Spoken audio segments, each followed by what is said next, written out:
Good evening. It's Saturday, the 27th of September. You're tuned in to our 6 p.m. newscast coming to you from ARIRANG's news centre in Seoul. It's very good to have you with us. I'm Mark Broome. Our top story this evening, the United States is turning up the heat on South Korea and Japan to put the past behind them and hold long overdue summit talks. Seoul has hinted that talks could happen in the next couple of months, but it continues to insist Tokyo atone for its horrific treatment of Korean women during World War II. Myung-kil reports. U.S. Assistant Secretary of State Daniel Russel is pressuring Seoul and Tokyo to hold summit talks as soon as possible in order to foster future-oriented ties between the two countries. Two leading democracies have a lot to talk about, and of course we see value in those discussions taking place at every level, including at the highest level.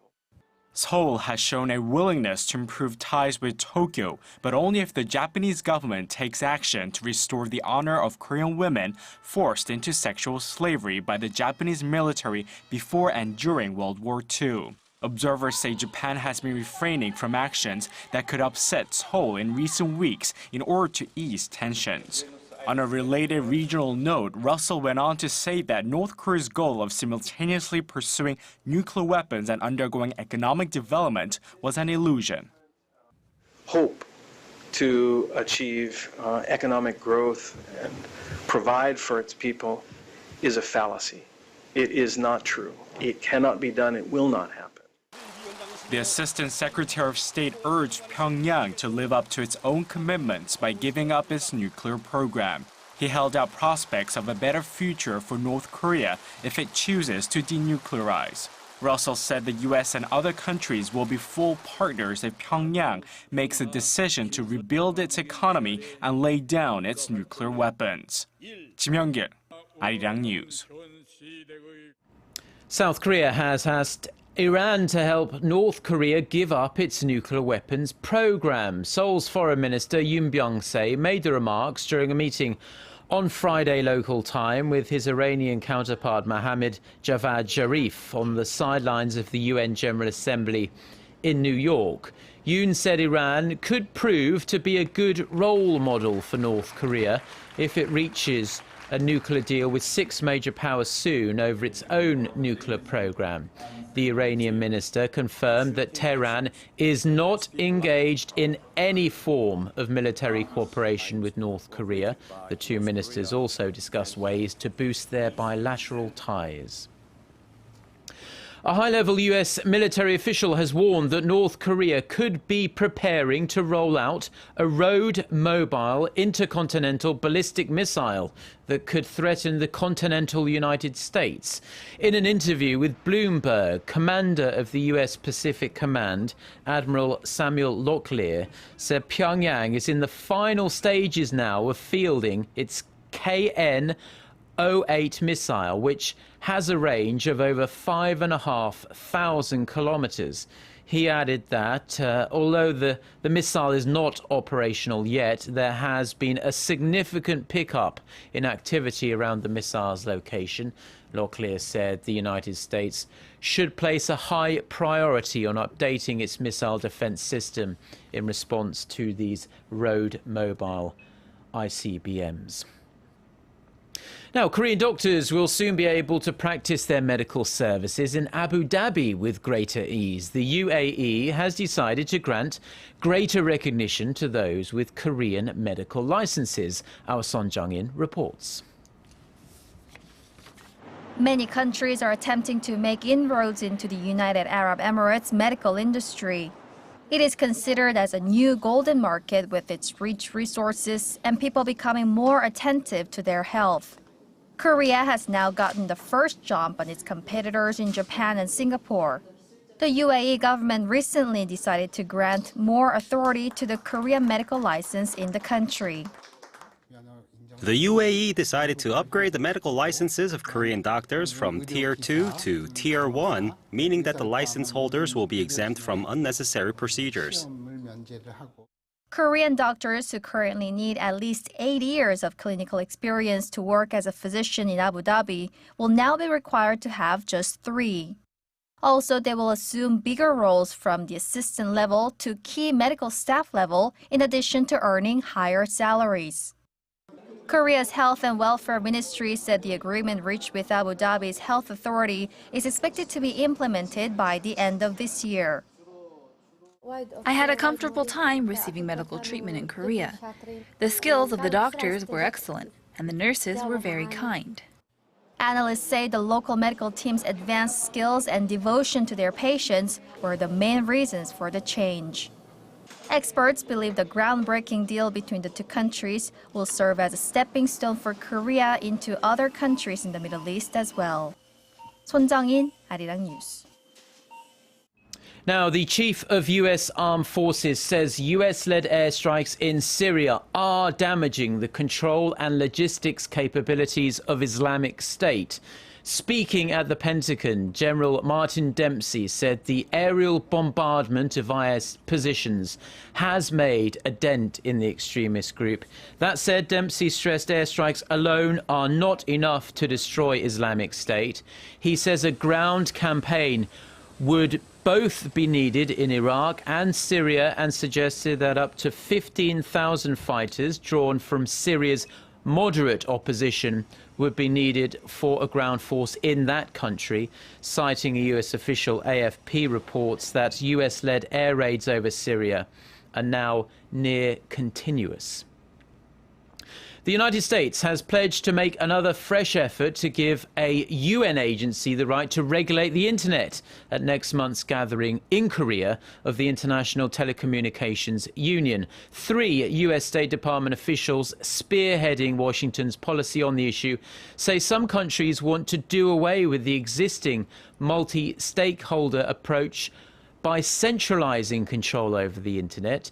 If this was the case, they say it could give governments the ability to diminish the freedom of the internet and allow them to start censoring online material. The US officials say the internet belongs to everyone and that we all have a right to participate in the way that it's governed. The International Telecommunication Union conference kicks off in Busan on October 20th and runs through November 7th. Now, thousands of doses of experimental Ebola vaccines are expected to come available over the next few months as the death toll from the latest epidemic in West Africa continues to rise with no end in sight. The World Health Organization says the vaccines, once they're ready, could eventually be given to healthcare workers and other people at very high risk of contracting this awful disease. Although no vaccine has been clinically proven safe or effective in humans yet, a WHO official says testing to ensure they are not harmful to humans are already underway. Well over 10,000 doses are expected to be released by the beginning of next year. The number of deaths linked to this outbreak has now surpassed 3,000, but officials admit it could be even higher. Studies have shown that families that eat together generally stay together, but fewer Korean families, unfortunately, have time to eat dinner with their loved ones these days, mainly due to their extremely busy schedules. Our Song Ji-sun reports. Fathers working overtime at work while the kids take late-night classes at private academies. This has become the typical dinnertime routine for people in Korea, with families having fewer meals together. The Ministry of Health and Welfare conducted a survey on 7,000 people nationwide and found that last year, only 64% of respondents had dinner with their families 2 or more times a week. The figure has been decreasing gradually since it is 76% in 2005. By age, those in their 20s had the lowest rate at 45%, followed by teenagers, most of whom are at school during dinner time, and the elderly. By region, metropolitan areas had a slightly lower rate of 65% compared to rural areas at 67%. The survey also found that a family's income has some influence over their dinner custom. Members of low-income families had less meals together compared to those with higher salaries. Analysts said people in the lower income brackets spend more time making ends meet, meaning less time for a nice quiet meal with their family. 송지선, 아리랑 뉴스. Turning now to the latest from the Incheon Asian Games. And South Korea got off to a flyer on this Saturday, grabbing gold in women's compound archery on day 8 of the sporting event. Chae Bo-min, Kim Yoon-hee and Sok Ji-hyun outshot Chinese Taipei's team 229 to 226. On the men's side of the same event, South Korea had to settle for silver after losing to India in the final. Chae Bo-min won her second gold of the day in the women's individual compound archery event, outshooting Sok Ji-hyun by a single point in a very hotly contested match. Cyclist Na Arum snatched gold in the women's 28-kilometre individual time trial road cycling with a time of 37 minutes 54.43 seconds.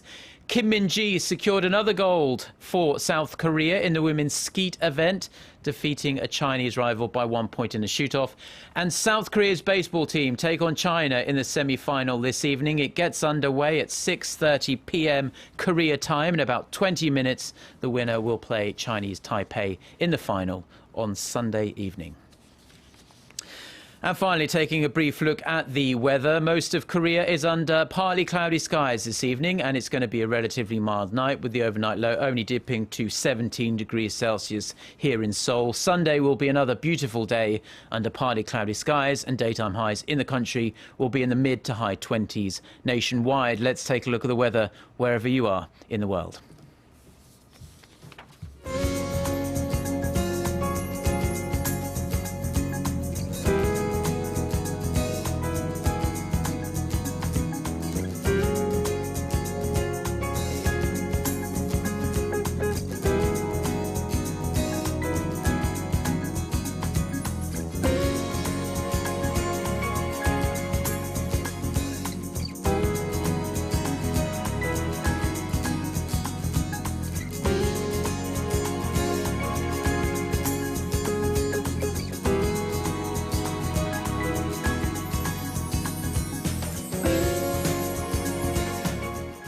And that's all we have for now. Enjoy the rest of your Saturday wherever you're watching us, and do stay tuned to ARIRANG.